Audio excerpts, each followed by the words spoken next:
S-400 की पहली unit पहुंची भारत।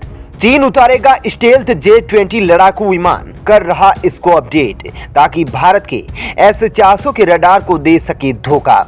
J-20 के खिलाफ भारत में वो जाबाज लड़ाकू विमान कौन है जो बदलेगा युद्ध की तस्वीर।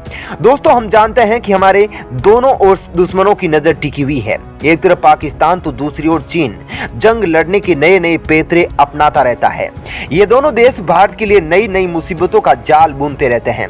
ये देश भारत के खिलाफ हर दिन साजिश रचते रहते हैं और ऐसे में भारत का शक्तिशाली होना बहुत जरूरी होता जा रहा है, क्योंकि चीन अब अपने सबसे शक्तिशाली माने जाने वाले J-20 स्टेल्थ लड़ाकू विमान को और घातक बनाने की तैयारी कर रही है। भारतीय वायुसेना में राफेल लड़ाकू विमानों की बढ़ती तादाद से भी चीन के होश उड़े हुए हैं। चीनी एयरफोर्स अब अपने J-20 स्टील्थ लड़ाकू विमानों के इंजनों के लिए 2D थ्रस्ट वेटिंग नोजल को लगाने जा रहा है। इस नोजल के लगने से J-20 विमान का हीट सिग्नेचर तो कम होगा ही, साथ ही इंजन का थ्रस्ट भी बढ़ जाएगा। अभी तक केवल अमेरिका ही अपने F-22 रैप्टर में 2D वेक्टर नोजल का इस्तेमाल करता है। चीन J-20 से निकलने वाले हीट को कंट्रोल करना चाहता है, क्योंकि रडार सिस्टम इस हीट के द्वारा ही फाइटर जेट को डिटेक्ट कर लेते हैं और चीन लगातार भारत के रडार सिस्टम के पकड़ में नहीं आने वाली तकनीक को खोज रहा है। चीन J-20 को सबसे शक्तिशाली लड़ाकू विमान के तौर पर देखता है। चीनी सरकारी अखबार ग्लोबल टाइम्स ने कई बार कहा है कि भारत का राफेल इसके आगे टिक नहीं पाएगा।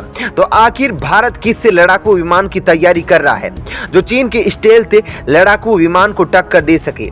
यह आपको हम आगे बताएंगे। उससे पहले आपको रूस से बड़ी खबर के बारे में बता देते हैं जिसने चीन में खलबली पैदा कर दी है। एक महीने पहले S-400 की डिलीवरी भारत को शुरू हुई थी, अब पहुंच चुकी है भारत। अब कहां किया जाएगा S-400 को तैनात? दोस्तों, आखिरकार वो दिन आ गया है जब भारत के आगे दुश्मन खौफ में दिखेगा। नए साल की शुरुआत होने से पहले भारत के लिए बड़ी खुशखबरी आई है, क्योंकि S-400 मिसाइल डिफेंस सिस्टम की पहली रेजिमेंट भारत पहुंच चुकी है। ऐसी जानकारी बताई जा रही है कि इस मिसाइल को भारत के उत्तरी इलाकों में तैनात किया जाएगा। बताया जा रहा है कि 2022 तक इस मिसाइल के दोनों रेजिमेंट को लद्दाख और अरुणाचल प्रदेश में तैनात किया जाएगा।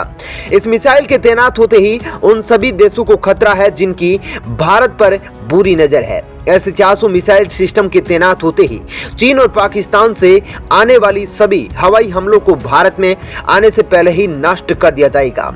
आपको बता दें कि S-400 दुनिया के सबसे बेहतरीन एयर डिफेंस सिस्टम के अंतर्गत आता है।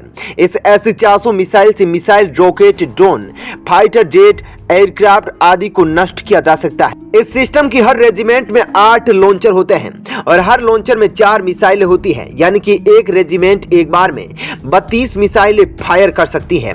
भारत और चीन के बीच जब से तनाव शुरू हुआ है, यानी कि 2020 के बाद ही भारत को इस मिसाइल की जरूरत पड़ी और आज 2021 के खत्म होने से पहले भारत में इस मिसाइल की एक रेजिमेंट पहुंच चुकी है और नए साल की शुरुआत होने से पहले इसका दूसरा रेजिमेंट भी भारत में आने वाला है।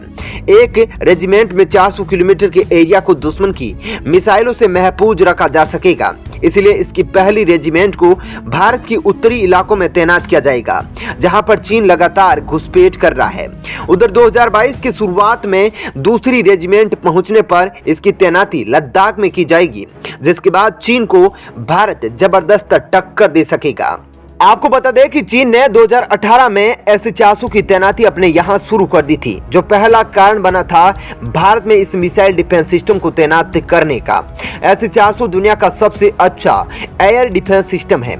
इस मिसाइल के हर रेजिमेंट में 2 बैटरी हैं, उनमें हर लॉन्चर में 4-4 मिसाइलें लगी हुई हैं, यानी कि एक रेजिमेंट एक बार में 32 मिसाइलें फायर कर सकता है। इन मिसाइलों का रेंज 2 किलोमीटर से लेकर 400 किलोमीटर तक है। ऐसे में भारत में दुश्मनों का कोई भी लड़ाकू विमान भारत में आने से पहले ही तबाह हो जाएगा। इस मिसाइल सिस्टम का जो कमांड है वो एक बार में 80 से ज्यादा लड़ाकू विमान को ट्रैक कर सकता है और ये 600 किलोमीटर दूर से ही ट्रैक करना शुरू कर देता है, यानी कि दुश्मन की कोई भी मिसाइल रेंज से बाहर होगी तभी उस मिसाइल को यह डिफेंस सिस्टम ट्रैक कर लेगा और उसको नष्ट कर सकेगा। एक बार में 80 टारगेट ट्रैक कर सकता है यह सिस्टम और उनको तबाह कर सकता है। इस सिस्टम को किसी भी प्रकार के इलेक्ट्रॉनिक वॉरफेयर द्वारा रोका नहीं जा सकता है। इस मिसाइल डिफेंस सिस्टम को बेअसर करना असंभव है। मौजूदा वक्त में भारत का मजबूत होना जरूरी है। अपने दुश्मनों की भारत पर बुरी नजर बनी हुई है, तब ऐसे में भारत को अपने बचाव का ख्याल तो रखना ही पड़ेगा। इसलिए भारत रक्षा क्षेत्र में हर दिन नए नए परीक्षण कर रहा है। जहां राफेल जैसे यंत्र दूसरे देशों में दहशत बनाए हुए हैं, वैसे ही S-400 का खौफ भी अब पड़ोसी देशों में समा गया है। तो वहीं चीन में भारत की ताकत का जबरदस्त खौफ देखा जा सकता है। भारत अब जब S-400 की तैनाती के बाद चीन की बराबरी में खड़ा हो गया है, तो चीन J-20 को और ताकतवर बनाने की कवायद शुरू कर दिया है। इस लड़ाकू विमान में ऐसी तकनीक का इस्तेमाल कर रहा है जो भारत के रडार सिस्टम को धोखा दे पाए। वहीं आपको बता दें कि भारत में अभी स्टेल्थ लड़ाकू विमान मौजूद नहीं है। भारत का MK फाइटर ही आने वाले कुछ सालों में स्टेल्थ लड़ाकू विमान होने वाला है। MK विमान हवा से हवा और हवा से जमीन पर मार करने वाला एक लड़ाकू विमान होगा, जिसमें लगा स्टेल्थ फीचर से दुश्मन के रडार को जाम कर देगा और दुश्मन के एयर मिसाइल डिफेंस सिस्टम भी इसके आगे फेल हो जाएंगे। MK विमान को दुश्मन के रडार से बचने के लिए इसके निर्माण में जो मटेरियल का उपयोग किया जा रहा है, वह रडार से आती तरंगों का अवशोषण कर लेता है, क्योंकि इससे टकराकर तरंगे वापस रडार के पास नहीं जाती है, जिसके कारण फाइटर जेट आसानी से दुश्मन की सीमा में घुसकर बड़ी तबाही मचा सकता है। आपको बता दें कि MK फाइटर्स के लगभग सभी पार्ट्स भारत में तैयार किए जाएंगे, लेकिन इसको ज्यादा पावरफुल बनाने के लिए इसके इंजन को अमेरिका से लिया जाएगा। आपको याद होगा कि तेजस विमान को भी पावरफुल बनाने के लिए अमेरिका के ही इंजन का इस्तेमाल किया गया था। MK यह विमान 5वीं जनरेशन का होगा और इसमें स्टेल्थ फीचर्स लगे होंगे, यानी कि रडार से छुपकर दुश्मन पर वार करने की ताकत होगी।